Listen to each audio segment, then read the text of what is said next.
안녕하세요. 이번 시간에는 우드 카빙 요리용 스푼 만들기를 해보겠습니다. 여러분들 앞에 놓여진 반제품은 원래는 제가 호두나무 판재를 가지고 톱 작업을 통해서 이렇게 모양을 만들고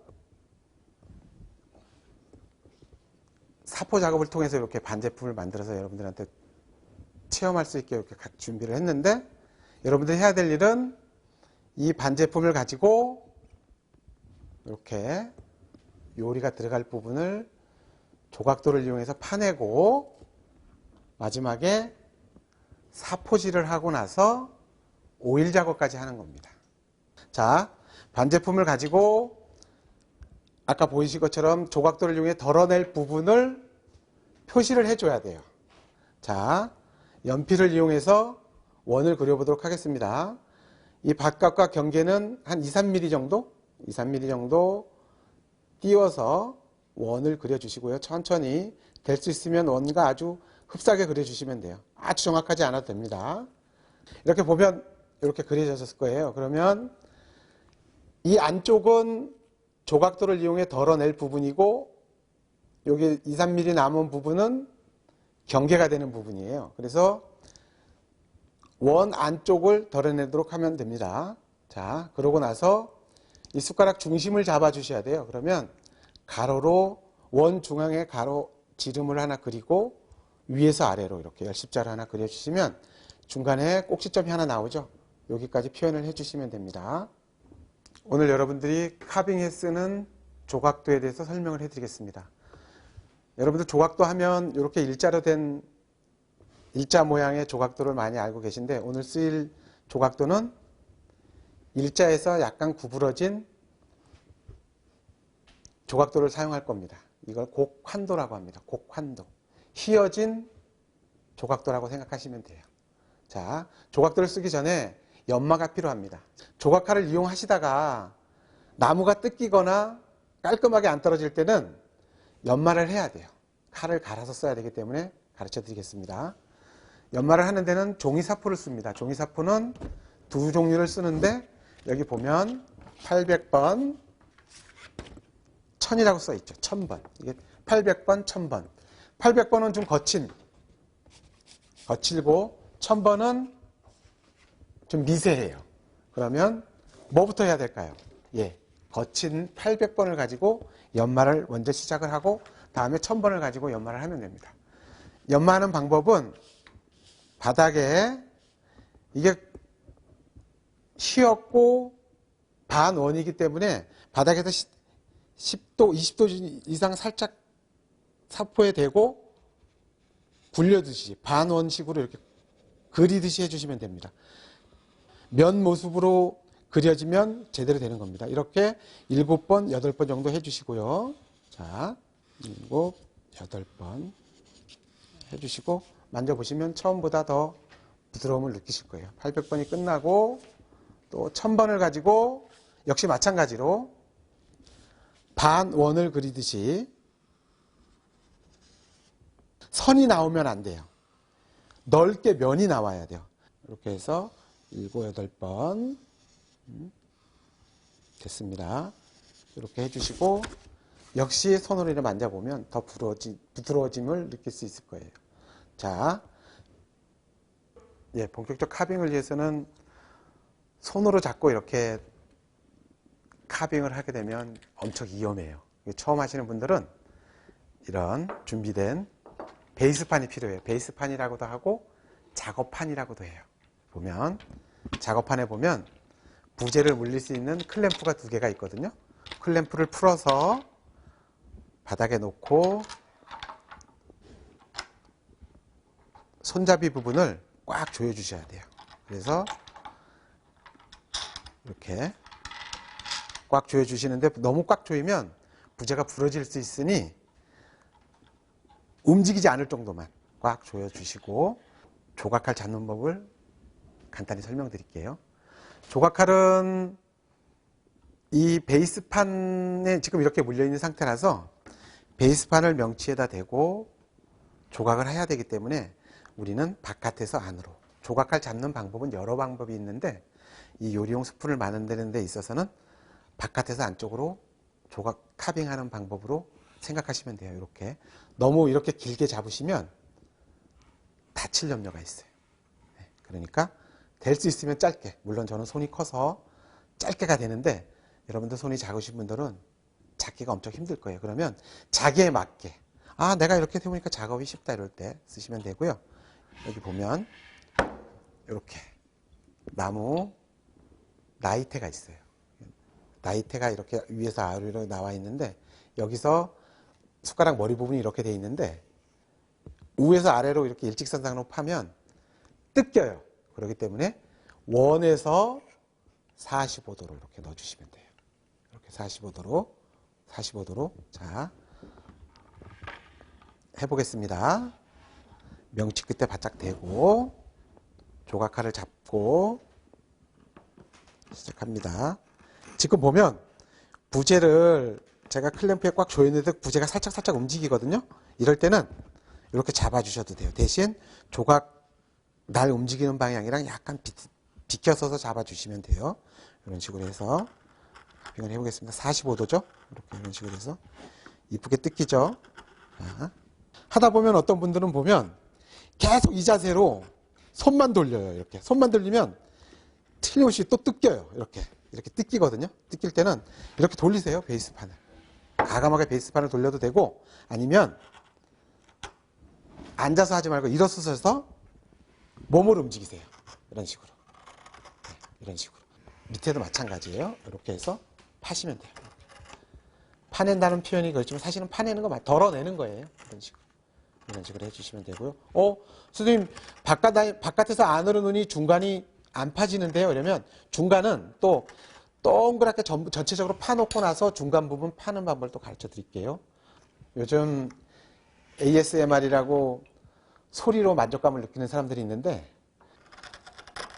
제가 성격이 가만히 앉아서 뭘 하는 성격이 아닌데 이걸 하고부터는 사람 성격까지도 바뀌었어요. 자, 이렇게 카빙을 해주고 자, 한 바퀴 돌았어요. 이런 식으로 카빙이 됩니다. 좀 지저분한 면도 있죠. 자, 이제부터는 조금 깊게 살짝 힘을 주셔야 돼요. 이거는 힘이 들어가는 순간 뭔가 잘못된 거예요. 힘이 들어가면 뜯기거나 갈라져요. 이 사각 소리, 저는 그래서 멀리서도 여러분들이 카빙하는 소리만 들어도 아, 저분이 힘을 어떻게 주는지 알 수가 있어요. 힘이 절대 들어가면 안 돼요. 그냥 편하게 살짝 걷어낸다는 식으로 해주시면 되고요. 또 이 칼밥이 동그랗게 말려야 돼요. 칼밥이 이렇게 동그랗게 말려요. 이런 식으로. 요거는 정말 잘하고 있는 카빙이에요. 사각사각 소리가 나야 되고 이 칼밥이 동그랗게 말려 들어가야 돼요. 이런 식으로 깊이 파주세요. 조금 첫 번째 거 표면을 다 걷어내고 난 다음에도 역시 마찬가지로 돌리면서 이렇게 내가 편한 대로. 카빙 하시는 분 중에 이런 표현을 쓰시더라고요. 밥숟가락을 만드는데 덜어낸 만큼 밥이 이 안에 들어가니 농부들의 땀의 무게를 느낄 수 있다는 이런 얘기도 하더라고요. 베란다에서 정말 쉽게 할 수 있는 게 이 카빙이에요. 그러니까 이렇게 주시고 자, 소리를 한번 느껴보세요. 제가 깎은 걸 한번 보여드릴게요. 칼밥이 이렇게 동글동글하게 말려야 돼요. 보시면 여기 보시면 이 부분도 이렇게 꽃 모양으로 이렇게 이쁘게 만들어 나가시는 거예요. 자, 보셨죠? 그리고 동그란 원을 그리셨죠? 그래서 원이랑 비슷하게 맞춰 나가고 또 원 같지가 않다 싶으면 여러분들이 이렇게 조각칼로 조금 더 덜어내도 상관은 없어요. 그래서 파낼 부분과 그 파내지 않을 부분 경계를 얇으면 얇을수록 요 라인이 요 폭이 좁으면 좁을수록 엄청 이뻐져요. 제가 이거 시제품인데 이렇게 이런 식으로 이게 경계선이 두꺼워지면 이쁘지가 않아요. 이런 식으로 해서 내가 편한 대로 자유자재로 움직이세요. 이렇게 해서 지금은 베이스판을 쓰고 계시지만 나중에 여기서 체험을 해 보시고 집에 가서 하실 때는 굳이 베이스판 필요 없어요. 이제 이 하는 방법을 알았기 때문에 베이스판 없이 하는 방법도 제가 잠시 후에 한번 알려드릴게요.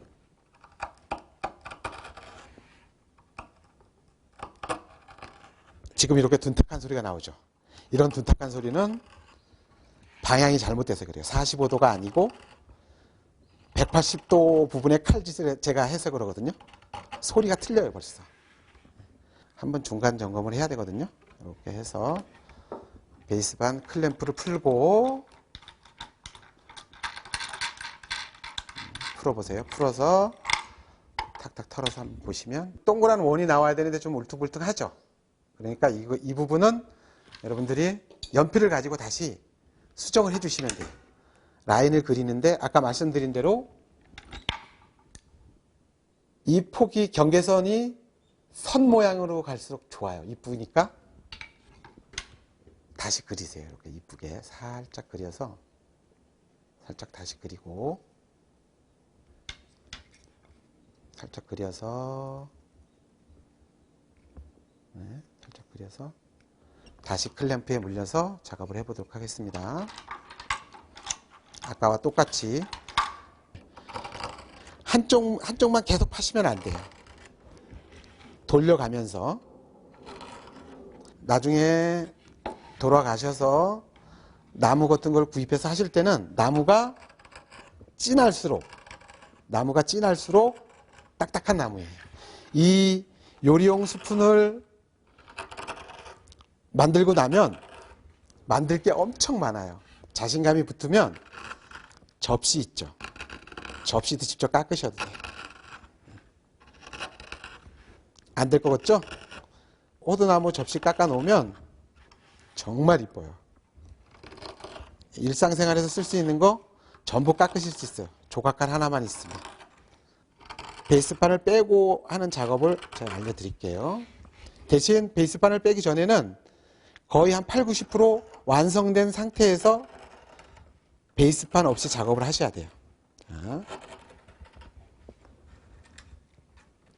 제가 지금은 장갑을 끼지 않고 있는데 그래서 나름 프로라고 제가 장갑을 빼먹고 했었나 봐요. 그런데 여러분들은 장갑을 꼭 끼셔야 돼요. 장갑을 끼고 이렇게 잡으세요. 이렇게 잡고 덜어내시면 돼요. 이렇게. 이쪽 손은 밀고 이쪽 손은 넣고 이런 식으로. 이런 식으로. 예. 이런 식으로. 지금도 소리가 똑같이 나죠?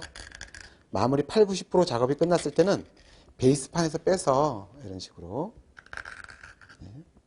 자, 하겠습니다.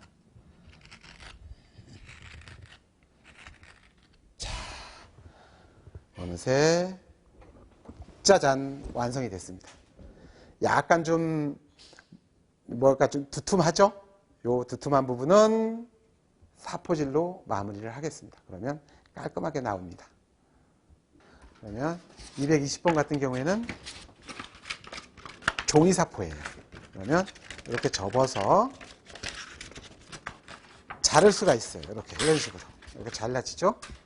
이렇게 4등분 해서 네, 이런 식으로 자 이렇게 하셨죠. 손에 잡기 편하게 하고 난 다음에 사포하는데도 방법이 있어요. 위에서 아래로 물거나 밑에서 위로 밀어야지 좌우로 움직이시면 더 거칠어져요. 자국이 많이 남아서 나중에 매끄럽게 안 되거든요. 그 부분만 잘 해주시면 되고요. 이렇게 사포를 말아지고 그냥 편하게 이런 식으로 손만 움직이는 게 아니고 부재도 같이 이렇게 양쪽으로 같이 이렇게 먼지가 많이 나죠. 마스크를 꼭 끼시고 이렇게 해주시면 됩니다. 이렇게 돌리시면 안 돼요. 이렇게 세로로 돌리시면 안 되고 가로로 이렇게 왔다 갔다 이런 식으로 해주시면 되고요. 벌써 부드러워졌어요. 엄청 부드러워졌어요. 사포 하나만 썼는데. 자, 이제 여기가 문제겠죠. 아니, 여기는 아래로 문지르면 이렇게 문질러야 되는데, 여기는 이렇게 앞에 보이시죠? 이렇게 움켜쥐고 돌리세요. 이렇게. 이런 식으로. 부재를 움직이세요. 손도 같이 움직이세요. 손과 부재를 같이 움직이시면 더 빨리 돼요. 이렇게 이쁘게 하시고, 이런 식으로. 이런 식으로. 여기 뒤에도 역시 마찬가지. 살짝 움켜쥐고 해주시면 돼요. 이런 식으로. 자. 조각을 해가지고 이 안쪽 부분은 자국이 나 있는데 이 부분을 어떤 분들은 깨끗하게 민다고 싹 밀어버리더라고요. 그러면 손으로 만든 느낌이 안 들어요. 좀 공산품 같은 느낌이 안 들어서 내추럴하죠. 그러니까 자연스러워서 더 선호도가 높더라고요. 그래서 저희들도 이 안에는 사포질을 안 하고 겉과 바깥에만 할 거예요. 자, 이제 얼추 끝났네요. 220번으로 아주 거친 걸 부드럽게 만들어 버렸어요. 자, 다음엔 더 부드러운 거. 역시 마찬가지로 살짝 움켜쥐듯이 부드럽게. 이거는 더 고운 사포죠? 이거는 더 고운 사포이기 때문에 더 한결 부드러워집니다. 자, 하고